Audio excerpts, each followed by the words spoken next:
Good morning दोस्तों, मैं इक्के राज।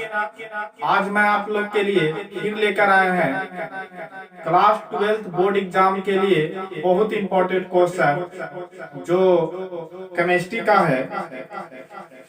यह क्वेश्चन आपको बोर्ड एग्जाम 2021 के लिए बहुत इंपॉर्टेंट है। आप लोग मेरा पूरा वीडियो शुरू से अंत तक देखें ताकि अधिक से अधिक आपको बोर्ड एग्जाम में यह क्वेश्चन मजबूती प्रदान करने में सहायक होगा। चलिए, इसमें पहला क्वेश्चन है कि शॉर्टकी और फ्रेंकल दोष में अंतर लिखें। यानी शॉर्टकी और फ्रेंकल दोष में क्या अंतर है। अभी पिछले वीडियो में आप लोग को बताया गया था कि बिंदु दोष क्या है और उसी में दो प्रकार हैं, शॉर्टकी और फ्रेंकल दोष। तो उसके बीच क्या अंतर होता है वो हम आपको बता रहे हैं। तो पहला है कि इसमें पदार्थ का घनत्व घट जाता है और इसमें पदार्थ का घनत्व अपरिवर्तित रहता है, मतलब नहीं बदलता है। यह एक प्रकार के रिक्तिका दोष है और यह दोष को अंतराकाशीय दोष कहते हैं। फिर इसमें चौथा है कि शॉर्टकी दोष के द्रव्यमान में कमी आ जाता है, लेकिन फ्रेंकल दोष से द्रव्यमान में कमी नहीं आता है।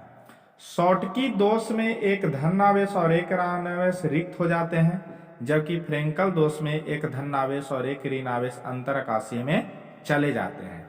इसको हम इस तरह से आपको बताते हैं कि आपको कल पिछले वीडियो में बताया गया था कि अवयवी कण के जो आदर्श व्यवस्था होती है, जैसे ये हो गया अवयवी कण और एक निश्चित ऑर्डर में सज कर, इस तरह से निश्चित ऑर्डर में सज के और क्या होता है, क्रिस्टल का निर्माण होता है, यानी सॉलिड बनते हैं।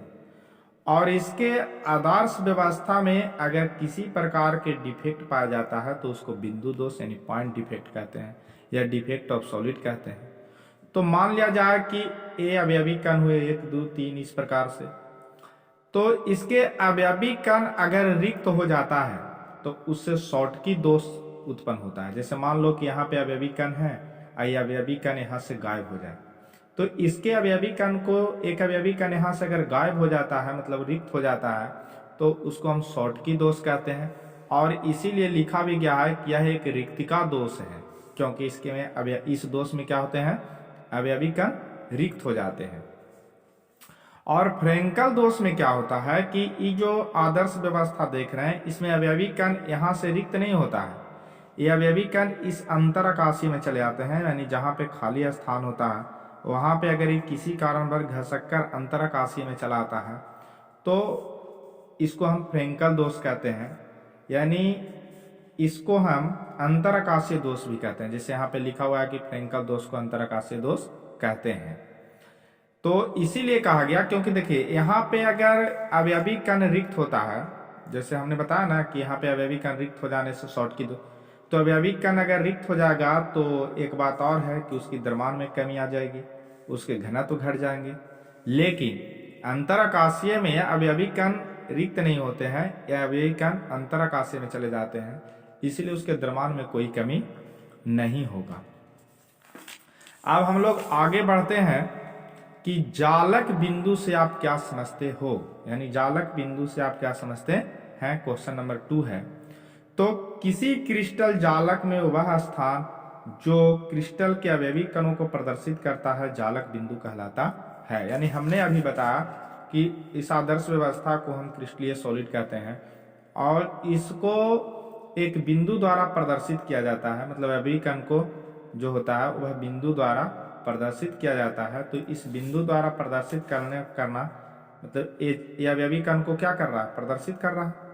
तो ये जो अवयवी कण को प्रदर्शित करता है इसी को हम लोग जालक बिंदु कहते हैं।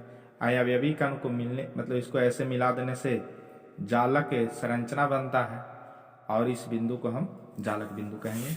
जैसे ही देखो अवयवी कण में यहाँ पे जालक बिंदु है, या इसको हम इस तरह से भी परिभाषित कर सकते हैं कि किसी जालक में अनेक बिंदुओं को जालक बिंदु कहते हैं। यानी क्रिस्टलीय जालक में अनेक बिंदु जो होते हैं उसको हम जालक बिंदु कहते हैं और यह अणु परमाणु आयन को निरूपित करता है। यानी जालक बिंदु जो है अणु परमाणु या आयन को निरूपित करता है। अब हम लोग क्वेश्चन आगे देखेंगे। आगे लिखा हुआ है, एक बहुत इंपॉर्टेंट क्वेश्चन है कि हेनरी के नियम तथा अनुप्रयोग को लिखें। ये बोर्ड एग्जाम के लिए बहुत इंपॉर्टेंट है। लिखा हुआ है कि हेनरी के नियम तथा उनके अनुप्रयोग को लिखें। तो इस नियम के अनुसार हेनरी के नियम क्या कहता है कि इस नियम के अनुसार किसी भी गैस का वाष्प अवस्था में आंशिक दाब विलयन में उपस्थित उस गैस के मोल अंश के समानुपाती होता है। ये बात किसने कहा था? हेनरी ने कहा था। जैसे P समानुपाती x है, P बराबर KHX, जहां यहाँ लिखा हुआ है कि KH है जो एक कांस्टेंट है, इसको हम लोग हेनरी कांस्टेंट भी कहते हैं। X जो है मोल फ्रैक्शन है और P जो है वो आंशिक दाब है यानी प्रेशर है। नीचे लिख दिया गया है कि हेनरी नियतांक का मान ताप तथा गैस के प्रकृति पर निर्भर करता है। अब है कि हेनरी नियम के अनुप्रयोग। तो इसके 3 अनुप्रयोग हैं, जिसका पहला मतलब जो है वो है कि सोडा जल एवं शीतल जल पेयजल में CO2 की विलयता बढ़ाने के लिए बोतल की आंशिक दाब बंद किया जाता है। तथा दूसरा है कि गहरे समुद्र में गोताखोरी करने वाले व्यक्ति सांस लेने के लिए ऑक्सीजन और हीलियम गैस के मिश्रण का प्रयोग करते हैं, क्योंकि सांस लेने से पीड़ा का अनुभव नहीं होता है। अगर गहरे समुद्र में अगर कोई गोताखोर करता है, गोताखोरी का मतलब होता है मतलब पानी के अंदर तैरने वाले व्यक्ति होते हैं, तो अधिक प्रेशर से उसकी जो नाक होती है उससे रक्त वगैरह निकलने लगता है। तो उस दबाव को कम करने के लिए ऑक्सीजन और हीलियम गैस के मिश्रण को क्या किया जाता है? मिलाया जाता है। फिर है कि सतह के सापेक्ष उच्च अक्षांशों पर O2 गैस का अधिकांश दाब कम होता है, यानी सतह के अपेक्षा उच्च अक्षांशों पर O2 गैस का जो अधिकांश दाब है वो क्या हो जाता है? कम जाता है। तो यह हेनरी का 3 अनुप्रयोग था। अब देखिए क्वेश्चन नंबर 4 है कि अधिशोषण अवशोषण में अंतर स्पष्ट करें। हम पिछले वीडियो में आप लोग को बताए थे भौतिक अधिशोषण और रासायनिक अधिशोषण। ये भी क्वेश्चन बहुत इंपॉर्टेंट है। तो एक तरफ लिखते हैं अवशोषण और एक तरफ लिखते हैं अधिशोषण। तो अवशोषण की क्रिया जो होती है पृष्ठ के अंदर होते हैं, जबकि अधिशोषण की क्रिया जो होती है पृष्ठ पर होती है। जैसे आप लोग मोबाइल वगैरह देखे होंगे कि मोबाइल को जब हवा के संपर्क में रखते हैं तो उसके स्क्रीन पर धूल कण जम जाते हैं। तो वह धूल कण जम जाते हैं, उसी को हम लोग अधिशोषण कहते हैं। और यह क्रिया किस पर होती है बाबू?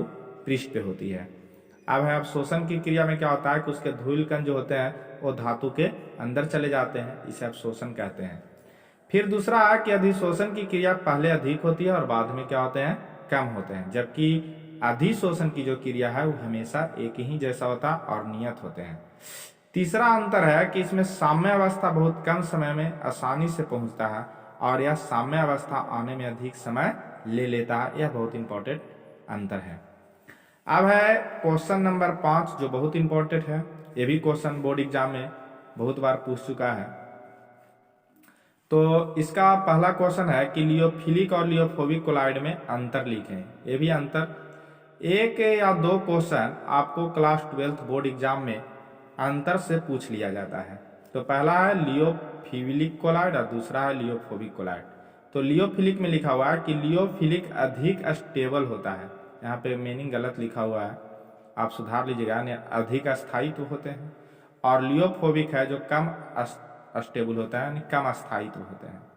लियोफिलिक जो होते हैं वो उत्कर्णीय होते हैं। उत्कर्णीय और अनुत्कर्णीय के बारे में हम पिछले वीडियो में बताए थे कि उत्कर्णीय का मतलब होता है कि पुनः अपने रूप में आ जाना, अनुत्कर्णीय का मतलब होता है कि पुनः अपने रूप में नहीं आता है।